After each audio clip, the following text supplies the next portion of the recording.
Next राशि की बात कर लेते हैं फिर, तुला। हाँ जी, तुला यानी लिब्रा राशि। तुला राशि वाले देखिए, अब तुला का सिंबल देखिए, तराजू। तराजू का मतलब है बैलेंस रखना। तो तुला राशि वाले हर जगह पे बैलेंस बना के रखना बड़ा पसंद करते हैं। यानी ये रिश्तों में भी बैलेंस बना के रखेंगे, वर्क प्लेस पे भी बैलेंस बना के रखेंगे। वर्क लाइफ बैलेंस जिसको बोलते हैं, पर्सनल लाइफ और प्रोफेशनल लाइफ को अलग अलग रखना और उनमें समन्वय बना के रखना, ये इनकी लाइफ का एक पार्ट बन जाता है। और कई बार बहुत ज्यादा एनर्जी इसी चीज में निकल भी जाती है इनकी। तुला राशि वालों के लिए क्वालिटी बहुत इंपॉर्टेंट होती है क्वांटिटी से ज्यादा। ये कभी क्वांटिटी में काम नहीं कर सकते, ये लोग क्वालिटी में काम करेंगे। अब इसके लॉर्ड हैं शुक्र। शुक्र के पास क्या है? संजीवनी विद्या, मरे हुए को जिंदा करना। तो तुला राशि वाले किसी के भी इंसान के पास बैठते हैं ना, वो जितना मर्जी डीमोटिवेटेड हो, ये उसको रिजुविनेट कर देते हैं, मोटिवेट कर देते हैं।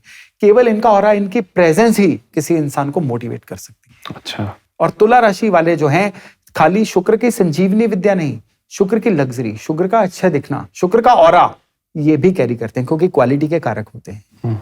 तो कोई भी ऐसा इंसान अपने आसपास देखिए जिनके केवल बैठने भर से ही आपके अंदर एक ऊर्जा आ जाती है, या जिनके आउटलुक, या जिनकी चॉइस ऑफ क्लोथ्स, जिनकी चॉइस ऑफ वर्ड्स, ये सारी चीजें बहुत अच्छी होती हैं, या जिनके बोलने से पहले उनकी पर्सनैलिटी ही अपनी इंट्रोडक्शन दे दे, ये तुला राशि वाले लोग हैं। अच्छा, 2026 कैसा रहेगा तुला वालों? इनके लिए 2026 जो है, शुरुआत बहुत स्लो रहेगी। इनको शुरुआत में लगेगा कुछ भी इनकी फेवर में नहीं जा रहा है, और लगातार संघर्ष, जनवरी में संघर्ष, फरवरी में उससे बढ़ता हुआ, मार्च में उससे ज्यादा बढ़ता हुआ। खास तौर पे कॉर्पोरेट में जो JFM होता है, जनवरी फरवरी मार्च, ये अगर तुला राशि वाले किसी ऐसी जॉब में है जहां पे जनवरी फरवरी मार्च का बड़ा महत्व है, तो सच में 2026 की शुरुआत इनके लिए कहीं ना कहीं खराब होने वाली है। जैसे बैंक सेक्टर में, जैसे बैंकिंग सेक्टर हो जाए, या कोई भी ऐसा सेक्टर जिसमें फाइनेंशियल ईयर का लास्ट क्वार्टर जो है टारगेट पूरे करने वाला हो, वहां पे तुला राशि वालों के लिए चीजें थोड़ी सी हार्ड होने वाली हैं। अच्छा। उस समय में इनको कोलैबोरेशंस करनी होगी, इनको अपने दाएं बाएं साथियों से सहायता लेनी होगी, और कहीं ना कहीं अपनी ईगो भुला के, पुरानी रंजिशों को खत्म करके अपने कामों को साधना होगा। लेकिन अप्रैल महीने ऑनवर्ड्स इनकी लाइफ में सतत स्मूथनेस आनी शुरू हो जाएगी। अप्रैल से लेकर अक्टूबर तक का एक ऐसा विंडो रहेगा, करीबन 6 महीने का, जिसमें तुला राशि वालों के लिए दोबारा से स्क्रैच से शुरू करना, जीवन को दोबारा से रीस्ट्रक्चर करना, पुनर्संगठित करना, ये चीजें बनी रहेंगी।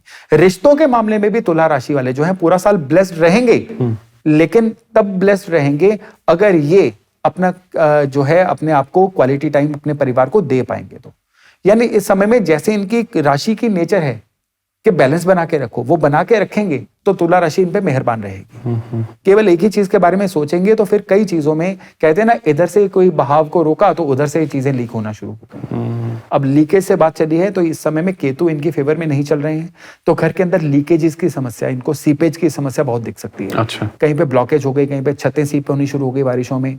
ऐसी चीजें तुला वालों को इस साल में बहुत ज्यादा देखने को मिल सकती हैं। और तुला वालों के लिए घर की रेनोवेशन पे, घर की बेहतरी पे लगने वाला जो बजट है, वो भी इस साल में इनको बढ़ाना पड़ेगा। अच्छा। तुला वालों के लिए यहाँ पे मैं उपाय के तौर पे ही एक चीज बता रहा हूं कि इनको अपने इंश्योरेंसेस को दोबारा रिव्यू करना होगा।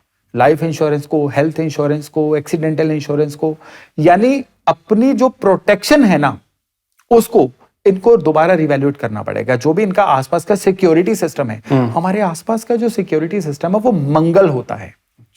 तुला राशि वालों के लिए जो मंगल है ना, ये इनके पैसे के भी कारक हैं, इनके आसपास की जितनी भी सिक्योरिटीज होती हैं, प्रोटेक्शंस होती हैं, उसके भी कारक हैं। ठीक है। तो मंगल को एक्टिवेट करने के लिए मैं सिर्फ हनुमान जी को सिंदूर चढ़ाने के लिए या हनुमान चालीसा पढ़ने के लिए नहीं कहूंगा, क्योंकि वो पढ़ने के बाद भी हनुमान जी मैसेज यही देंगे कि भाई अपने लिए अपने जो भी इंश्योरेंस सिस्टम है उसको सही करवाइए। मैं आशा करता हूं कि मैं किसी इंश्योरेंस एजेंट की तरह साउंड नहीं कर रहा, बिल्कुल भी नहीं, लेकिन तुला राशि वालों को इस साल में अपने इन सारे के सारे डॉक्यूमेंट्स को रिव्यू करना होगा। तुला राशि वालों को अपना इंश्योरेंस चेक करना होगा, इसका ये मायने नहीं है कि कोई ना कोई अनहोनी होने के आसार हैं, बिल्कुल नहीं, क्योंकि कई बार लोग थोड़े को ज्यादा समझ लेते हैं। सिर्फ इतना भर करना इनके मंगल की ऊर्जा को इनके फेवर में करेगा। जब हम हमें सिक्योर करने वाली ऊर्जा से जुड़ते हैं ना, तो वो ऊर्जा जो और अच्छे रिजल्ट हमें दे सकती है ना, वो देने शुरू कर देती है। लेकिन अब आती है एस्ट्रोलॉजिकल उपाय की बात। एस्ट्रोलॉजिकल उपाय भी मंगल से ही जुड़ा हुआ है। 2026 में तुला राशि वालों के लिए वो है कि एक लाल रंग की मौली राइट कलाई पे बांधनी है हनुमान चालीसा पढ़ने के बाद। अच्छा। लेकिन 108 हनुमान चालीसा पढ़ने हैं, चाहे 11 दिन लगा के पढ़िए। और जो मौली पहले ही दिन मंदिर में रखी हुई थी 108वां हनुमान चालीसा पढ़ने के बाद उसको फूंक मारनी है और किसी से अपनी राइट कलाई पे 7 बार रोल करवा के बंधवा लीजिए और इसको लगातार बांधे रखिए। 2-3 महीने बाद जब ये मौली फेड हो जाए, कट फट जाए, तो उसी गोले में से दोबारा नई मौली लगा के पहन लीजिए और पूरा 2026 इस मौली को अपनी राइट कलाई पे बांधे रखिए। ये आपके लिए प्रोटेक्शन है, ये आपके लिए भगवान हनुमान द्वारा दी गई सिक्योरिटी है, जो तुला राशि वालों के लिए कुशन का भी काम करेगी और इनके लिए जीवन में समृद्धि या आगे बढ़ाने का भी काम करेगी। इनकी लव लाइफ कैसी रहने वाली है? तुला राशि वालों की लव लाइफ देखिए बैलेंस रखते हैं ये लोग सब जगह। बिल्कुल, ये खुद ही जब तक कोई ब्लंडर ना करे, इनकी लव लाइफ को इस साल में कोई दिक्कत, कोई परेशानी नहीं। ठीक है।